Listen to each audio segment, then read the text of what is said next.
ये छात्रों, स्वागत है आपका अपने YouTube चैनल एफएम सीखर अलीगढ़ में। आज हम आपको इतिहास का बहुत ही महत्वपूर्ण टॉपिक दिल्ली सल्तनत के बारे में पढ़ाएंगे। तो दिल्ली सल्तनत की बात करें तो प्रारंभ में 712 ईस्वी से प्रारंभ हो चुका था। सबसे पहले हम बात करें मुस्लिम शासक की, तो मुस्लिम शासक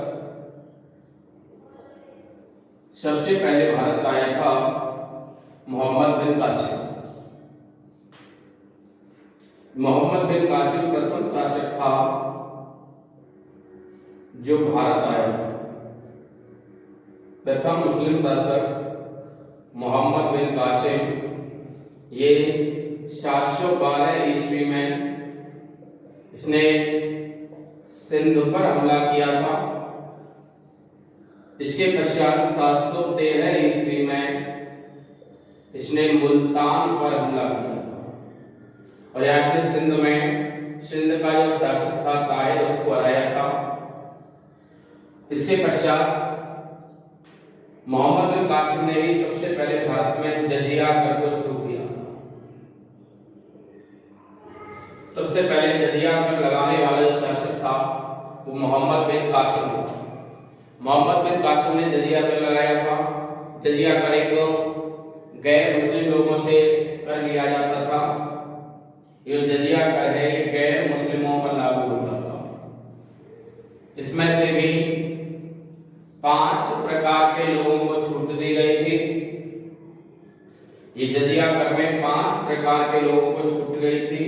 पहला था बच्चों, ऐसे बच्चे जिनके पास कोई कमाने का स्रोत नहीं है, जिनके माता पिता नहीं है, यानी अनाथ बच्चे हैं, या सामान्यतः बच्चों से कोई भी कर नहीं लिया जाता था। दूसरा बात करें तो बूढ़े व्यक्ति, बूढ़े व्यक्तियों से भी कोई कर नहीं लिया जाता था क्योंकि ये भी कमाते नहीं थे। महिलाएं, विकलांग व्यक्ति, और उसके बाद ब्राह्मण। ये 5 समूहों से कहें या 5 प्रकार के लोग थे, इनसे जजिया कर नहीं लिया जाता था मोहम्मद बिन कासिम के समय में। सबसे पहले जजिया कर है वो यूनानी और यहूदियों पर लगाया गया था। बाद में सभी गैर मुस्लिमों पर इसको लागू कर दिया गया। तो सबसे पहले जो मुस्लिम शासक था वो मोहम्मद बिन कासिम ने भारत पर आक्रमण किया था। और उसके बाद ये जो मोहम्मद बिन कासिम था ये अरब से आता था, ये अरब देश का था। इसने सबसे पहले भारत पर आक्रमण किया था। उसके बाद और भी आए, आते गए, चलते गए। उसके पश्चात एक और शासक है, ये तुर्क का था, महमूद गजनवी।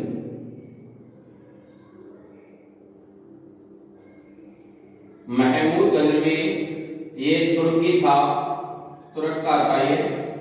महमूद गजनवी ने 1001 से 1027 ईस्वी तक भारत पर कुल 17 बार आक्रमण किया। इनका आक्रमण करने का कोई उद्देश्य नहीं था, केवल एक ही उद्देश्य था, भारत से धन दौलत को लूटना। महमूद गजनवी ने कुल 17 बार आक्रमण किया। इसका सबसे प्रमुख जो आक्रमण है, सबसे प्रचलित है, वो इसका 16वीं बार का आक्रमण है। 16वीं बार का आक्रमण है। इसने 1025 ईस्वी में सोमनाथ मंदिर पर आक्रमण किया था। सोमनाथ मंदिर पर आक्रमण किया था और मंदिर को तहस नहस कर दिया था। ये सबसे इसका प्रचलित आक्रमण माना जाता है। और ये कहा जाता है कि इसकी जो सूचना थी वो एक इसका दरबारी था, अलबरूनी। महमूद गजनवी के दरबार में 3 लोग थे, कुतुबी, अलबरूनी और फिरदौसी। याद रखें, ये 3 इसके दरबारी थे। तो मैं अल-बरूनी एक कवि भी था, एक दार्शनिक भी था। तो सबसे पहले अल-बरूनी ने अपने कुछ लेखों में सोमनाथ मंदिर को भारत भ्रमण पर आया था। उसने अपने कुछ लेखों में सोमनाथ मंदिर का जिक्र किया। उसी कारण अल-बरूनी के लेखों को पढ़ करके महमूद को पता चला कि भारत में बहुत सारा सोना है, और उसने 1025 में सोमनाथ मंदिर को लूटने के उद्देश्य से आक्रमण किया अपनी 5000 सेना को लेकर। कहा जाता है उसी समय जिस समय महमूद गजनवी ने आक्रमण किया था तो लगभग मंदिर में 50,000 व्यक्ति हाथ जोड़कर प्रार्थना कर रहे थे। उसने उस सभी को कत्ल कर दिया और उनकी हत्या कर दी थी और वहां से मंदिर को लूट करके खा गया। ये महमूद गजनवी का उल्लेख मिलता है हमारे इतिहास में। उसने 17 बार आक्रमण किए थे और 1030 में इसकी मृत्यु हो गई थी, और भारत में नहीं हुई थी, तुर्क में जाके वही हुई थी, इसलिए इसका कोई औचित्य नहीं है। ये 3 साल बाद ही मर गया था। इसका युद्ध भीमसेन प्रथम से भी हुआ था। इसके बाद हम बात करें तो ये यहाँ से मोहम्मद बिन कासिम आया, ये भी चला गया, महमूद गजनवी भी चला गया। इसके पश्चात यहाँ हम वास्तविकता बात करें मुस्लिम शासन की तो वो स्टार्टिंग होती है मोहम्मद गौरी से। मोहम्मद गौरी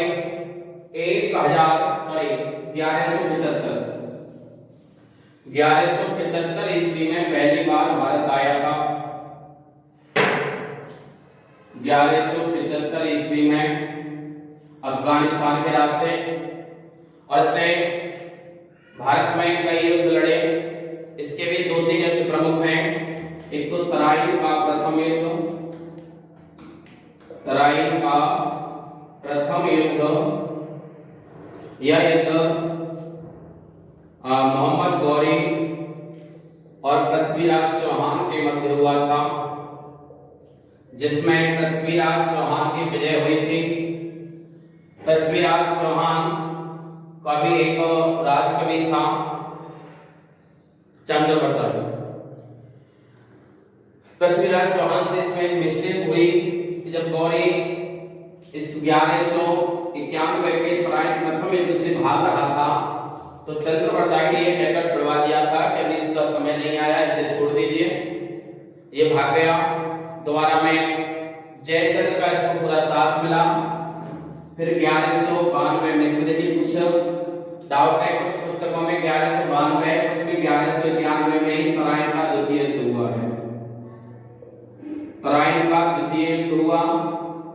द्वितीय युद्ध में गौरी इसके साथ लड़ा था।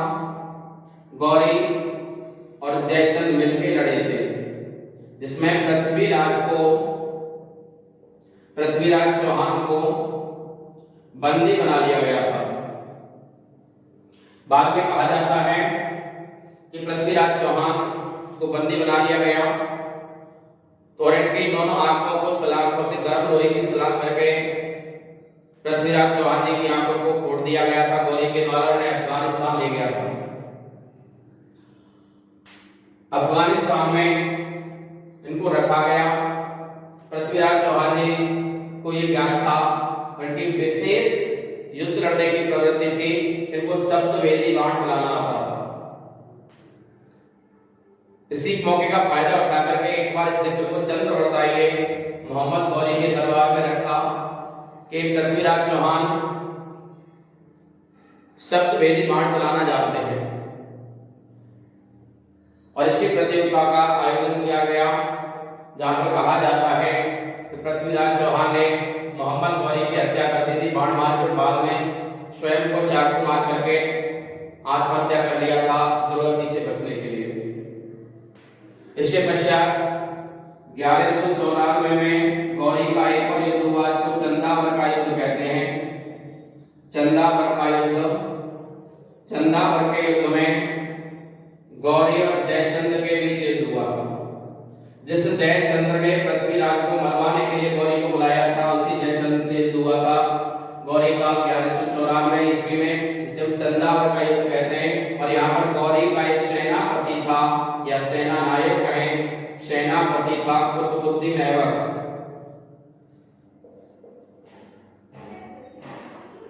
कुतुबुद्दीन ऐबक ने जयचंद्र की आंख में तीर मार के इसकी हत्या कर दी थी।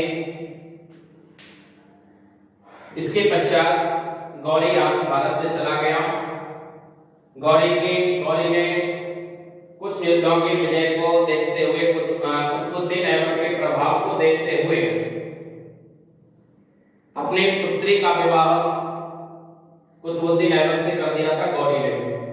और दहेज में ये कहा जाता है भारत के कुछ राज्यों को छोड़कर खुद अफगानिस्तान चला गया था और कुतुबुद्दीन ऐबक को भारत में ही छोड़ दिया था। गौरी का एक और सेनापति था बख्तियार खिलजी। बख्तियार खिलजी के बारे में कहा जाता है कि बख्तियार खिलजी ने ही नालंदा विश्वविद्यालय और विक्रमशिला विश्वविद्यालय इन दोनों को तोड़ा था बख्तियार खिलजी ने। इसके पश्चात अब यहां से हमारा शुरू होता है दिल्ली सल्तनत। सबसे पहले बात करें तो दिल्ली में हमारे कुल 5 वंश हुए हैं। 5 वंशों का शासक रहा है 1206 ईस्वी से 1526 ईस्वी तक। 320 साल का शासन रहा है, जिसमें पहला गुलाम वंश आता है। गुलाम वंश में भी 3 वंश आ जाते हैं, ऐबक, शक्सिंह और एक आता है बलबनी वंश। दूसरा आता है हमारा खिलजी वंश, तुगलक वंश, सैयद वंश और इसके पश्चात आता है हमारा लोधी वंश। लोधी वंश अंतिम वंश है दिल्ली सल्तनत का। तो ये तो हमारी स्टार्टिंग रूपरेखा थी कि दिल्ली सल्तनत की प्रारंभ कहां से हुआ। इसके बाद हम केवल उन्हीं बिंदुओं पर ध्यान देंगे जो बिंदु हमारे परीक्षाओं में पूछे जाते हैं दिल्ली सल्तनत से। बहुत ही इंपॉर्टेंट टॉपिक है। यहाँ दिल्ली सल्तनत की शुरुआत कुतुबुद्दीन ऐबक से होती है। सबसे पहले हम बात करें दिल्ली के 5 वंश हैं। गुलाम वंश,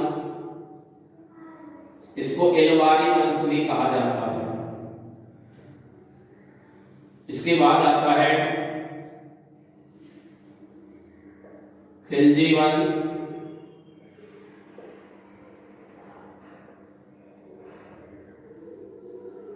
तुगलक वंश,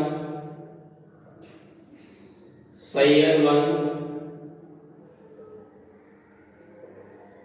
और अंत में आता है लोधी वंश।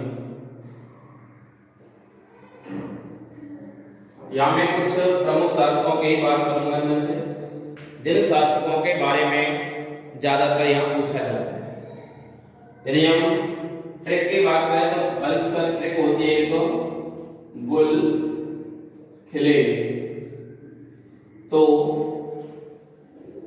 गुल खिले तो सांस लो।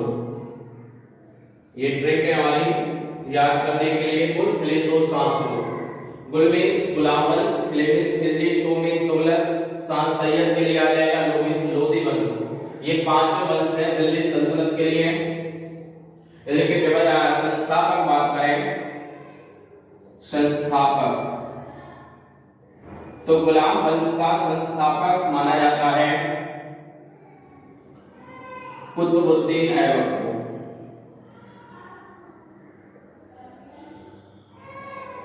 कुतुबुद्दीन ऐबक। खिलजी वंश का जलालुद्दीन फिरोज खिलजी।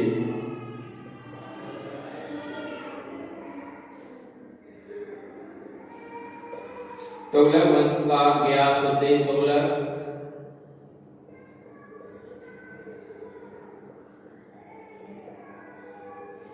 सैयद वंश का खिज्र खां। लोधी वंश का बहलोल लोधी। ये 5 वंशों के संस्थापक हैं। यदि हम बात करें वंशों की, तो ये गुलाम वंश है, इसका काल 1206 से 1206 ईस्वी से 1290 ईस्वी तक का रहा है। खिलजी वंश सबसे अधिक शासन किया इन्होंने, पर सबसे छोटा, सबसे कम समय का शासन किया वो खिलजी वंश का है, 1290 से 1320 ईस्वी तक। तुगलक वंश का शासनकाल 1320 से 1414 तक सबसे बड़ा शासनकाल है तुगलक वंश का। उसके बाद सैयद वंश का शासनकाल है 1414 से 1451 तक। इसके बाद लोधी वंश का शासनकाल है 1451 से 1526 ईस्वी तक। 1526 के बाद मुगल काल स्टार्ट हो जाता है, जहां बाबर आता है और इब्राहिम लोधी को पानीपत के प्रथम युद्ध में हरा करके जहां से मुगल काल की स्थापना होती है। यदि एक पर बात करें तो कुतुबुद्दीन ऐबक के बारे में थोड़ा सा पढ़ते हैं। कुतुबुद्दीन ऐबक ने कुतुब मीनार का निर्माण शुरू कराया था और कुतुब मीनार का जो नाम है, इन्होंने एक सूफी संत हुआ करते थे, इनका नाम था कुतुबुद्दीन बख्तियार काकी। कुतुबुद्दीन बख्तियार काकी एक सूफी संत थे, सूफी संत कुतुबुद्दीन बख्तियार काकी। कुतुबुद्दीन बख्तियार काकी के नाम पर इन्होंने कुतुब मीनार को बनाया था। कुतुबुद्दीन ऐबक ने ही भारत में सबसे पहली मस्जिद कुब्बतुल इस्लाम का निर्माण दिल्ली में कराया था। इन्होंने पृथ्वीराज चौहान का किला था राय पिथौरागढ़ के स्थान पर इन्होंने कुब्बतुल इस्लाम मस्जिद का निर्माण कराया था, जो भारत की सबसे पहली मस्जिद है। इसके पश्चात कुतुबुद्दीन ऐबक ने ही अजमेर में चौहान वंश के संस्थापक थे राजा बीसलदेव विग्रहराज चतुर्थ। उन्होंने एक संस्कृत महाविद्यालय बनवाया था। संस्कृत महाविद्यालय को तुड़वा करके कुतुबुद्दीन ऐबक ने उसके स्थान पर 2.5 दिन का झोंपड़ा बनवाया था। 2.5 दिन के झोंपड़े के बारे में कहा जाता है कि ये 2.5 दिन में बनकर के तैयार हो गया था, इसलिए इसको नाम दिया गया 2.5 दिन का झोंपड़ा। इसके पश्चात कुतुबुद्दीन ऐबक ने बनाई हुई को गवर्नर था, उसको ये कुतुबुद्दीन ऐबक कोई शासक नहीं था, सुल्तान नहीं था, ये गुलाम था मोहम्मद गौरी का, और तभी से शासन करता रहा। इसको स्वतंत्र सुल्तान नहीं कहा गया है। इसका पुत्र था एक, इसका उत्तराधिकारी था आराम शाह, और आराम शाह बहुत ही अक्षम व्यक्ति था। उसको सक्षम न होने के कारण उसने कुछ समय के लिए शासन किया। 1210 ईस्वी में कुतुबुद्दीन ऐबक की लाहौर में पोलो खेलते हुए घोड़े से उसकी मृत्यु हो गई थी, और उस समय कुतुबुद्दीन ऐबक की राजधानी भी लाहौर ही थी। इसके बाद इसका उत्तराधिकारी था आराम शाह, वो 2-4 महीने के शासक रहा लाहौर में, परंतु उसके अक्षमता से नाराज होकर के तुर्क के अमीरों ने इल्तुतमिश को बुला लिया बनारस से दिल्ली, और उसको वहां का शासक बना दिया इल्तुतमिश को। तो कुतुबुद्दीन ऐबक के पश्चात जो आता है वो आता है आराम शाह, पर एक छोटे से समय के लिए शासक रहा। उसके पश्चात कुतुबुद्दीन ऐबक के पश्चात आता है इल्तुतमिश। इल्तुतमिश कुतुबुद्दीन ऐबक वंश का माना जाता है इसका। इसके बाद आता है इल्तुतमिश। इल्तुतमिश ने 1210 से 1236 ईस्वी तक शासन किया। ये कुशल शासक था, और इसने कुतुबुद्दीन ऐबक के पश्चात कुतुबुद्दीन ऐबक ने इसको खरीदा था। पहले जब कुतुबुद्दीन ऐबक शासक था तो इसको 1205 ईस्वी में खरीदा था, इसलिए इल्तुतमिश को गुलामों का भी गुलाम कहा जाता है। इसको गुलामों का गुलाम कहा जाता है इल्तुतमिश को, क्योंकि इसको खरीदा गया था। कुतुबुद्दीन ऐबक भी गुलाम था और ये गुलामों का भी गुलाम बन गया, परंतु इसकी कार्य कुशलता को देखते हुए कुतुबुद्दीन ऐबक ने इसे अपनी सेना का सरदार भी बना दिया और इसे कई मुख्य उपाधियां भी दी।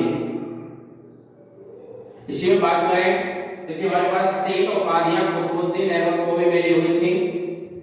इसको लाख बख्श के नाम से भी जाना जाता था, क्योंकि बहुत दान करता था। ये हाथियों का दानदाता भी माना जाता है और ये कुरान पढ़ने वाला पहला शासक भी था। तो इसके बाद इल्तुतमिश को इसने कई उपाधियां भी दी और इल्तुतमिश से अफगानिस्तान इसने अपनी बेटी के विवाह भी कर दिया। जो इल्तुतमिश था वो कुतुबुद्दीन का दास भी था और दामाद भी था। 1210 ईस्वी में कुतुबुद्दीन ऐबक की मृत्यु के पश्चात इल्तुतमिश को दिल्ली शासक बनाया गया लाहौर का।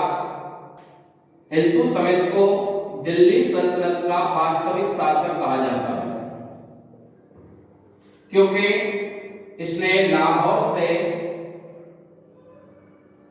राजधानी को दिल्ली स्थानांतरित किया था। लाहौर से दिल्ली स्थानांतरित किया था राजधानी को। लाहौर से अपनी राजधानी दिल्ली स्थानांतरित की थी किसने? इल्तुतमिश ने। और जो कुतुबुद्दीन ऐबक ने कुतुब मीनार का निर्माण शुरू कराया था, परंतु उसके पूर्ण होने से पहले इसकी मृत्यु हो गई थी।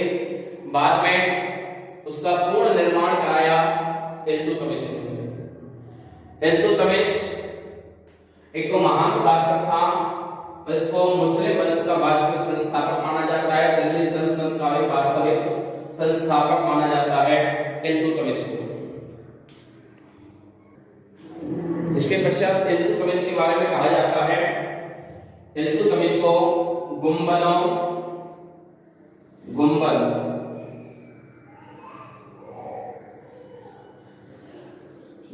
निर्माण का पिता भी कहा जाता है और यह पहला शासक था जिसने रणथंभौर को जीता था।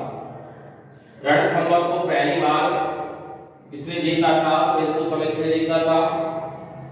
इल्तुतमिश के 3 पुत्र थे, इनमें से एक की मृत्यु हो गई थी। इनमें 3 लोगों का नाम आता है। एक रुकनुद्दीन और एक बहराम शाह। एक इसकी पुत्री थी रजिया। ये इसका अक्षम बेटा था और ये उस समय छोटा था, इसलिए ये रजिया को सुल्तान बनाना चाहता था। ये दिल्ली का प्रथम सुल्तान भी है इल्तुतमिश। ये इसी को कुतुबुद्दीन ऐबक को सुल्तान की उपाधि नहीं मिली हुई थी, इल्तुतमिश को सुल्तान की उपाधि मिल गई थी। तो रुकनुद्दीन, बहराम शाह, रजिया, ये 3 इसके संतानें थी। इसमें इल्तुतमिश रजिया को सुल्तान बनाना चाहता था, परंतु वहां जो तुर्की के अमीर लोग थे उन्होंने कहा कि महिला शासक नहीं चाहेंगे, महिला को गद्दी पर नहीं बिठाएंगे।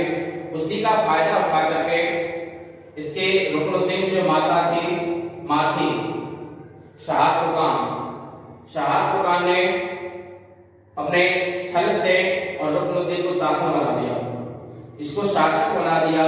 तो वहां पर ये तो अक्षम व्यक्ति था, इसने शासन नहीं किया। इसके स्थान पर जिसकी मां थी शाह तुर्कान शासन करने लगी और वो बहुत ही निर्दयी थी।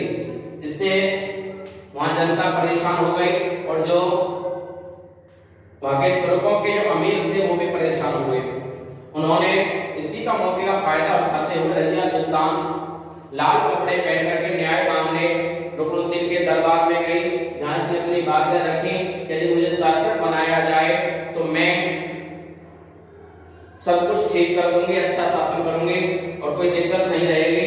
तो ये जब वहां पहुंच गई रजिया, तो रजिया के पहुंचने के पश्चात लोगों ने इसको गद्दी पर बिठा दिया और वहीं पर रुकनुद्दीन की हत्या कर दी गई और इसकी जो मां थी उसको बंदी बना के डाल दिया गया। इसके बाद रजिया सुल्तान, इसका नाम हो गया रजिया सुल्तान। इसने कुछ वर्ष अच्छा शासन किया, परंतु बाद में इसके घोड़ों के रखवाली था याकूत, इसको उससे प्रेम हो गया। बाद में उसके साथ आश्रम बिताने लगी और लोगों पर भी कुछ इसका अत्याचार बढ़ गया, जिससे नाराज हो गए जो तुर्की के अमीर थे, वो नाराज हो गए क्योंकि जो याकूत था, याकूत तुर्की का नहीं था, इसलिए वो नाराज हो गए और उन्होंने रजिया को वहां से हटाने का वायदा किया और याकूत की हत्या कर दी। याकूत की हत्या कर दी तो भटिंडा के सरदार थे अल्बुनिया, अल्तुनिया ने याकूत की हत्या कर दी और रजिया सुल्तान को बंदी बना लिया। रजिया सुल्तान को जब बंदी बना लिया, रजिया सुल्तान ने बचने के लिए अल्तुनिया से शादी कर ली और जब ये वापस दिल्ली के लिए चले उससे पहले बहराम शाह जो उसका भाई था उसने दिल्ली पर शासन कर लिया, कब्जा कर लिया। बहराम शाह के कब्जा करने के पश्चात हरियाणा के कुछ 4 समुदाय के लोग थे, उन्होंने इन दोनों की हत्या कर दी रास्ते में, वे दिल्ली नहीं पहुंच पाए। तो ये कुछ यहाँ का महत्वपूर्ण टॉपिक है गुलाम वंश का। यहाँ पर हम बात करें कुतुबुद्दीन ऐबक वंश से था और इल्तुतमिश का जो वंश था इसको सक्सी वंश से जाना जाता है। और बाद में एक व्यक्ति आया गियासुद्दीन बलबन। गियासुद्दीन बलबन का बलबनी वंश होता है और इस वंश का अंतिम शासक बात करें गुलाम वंश का तो अंतिम शासक है इसका क्यूमर्स। क्यूमर्स जो था ये इसको नन्हा शासक भी कहा जाता है। ये वयस्क नहीं था, अवयस्क था, छोटा था, परंतु इसके पिता की मृत्यु के पश्चात इसको शासक बना दिया गया था। इसी समय जो वहां शासक था गियासुद्दीन बलबन। गियासुद्दीन इस गुलाम वंश में कुल 11 शासक हुए हैं। 9वें नंबर का शासक था गियासुद्दीन बलबन। गियासुद्दीन बलबन के दरबार में एक व्यक्ति था, एक सैनिक रहता था जलालुद्दीन फिरोज खिलजी। जलालुद्दीन फिरोज खिलजी जो था वो गियासुद्दीन बलबन के सैनिक था। इसने गियासुद्दीन बलबन का सैनिक था उसने क्यूमर्स की हत्या कर दी थी।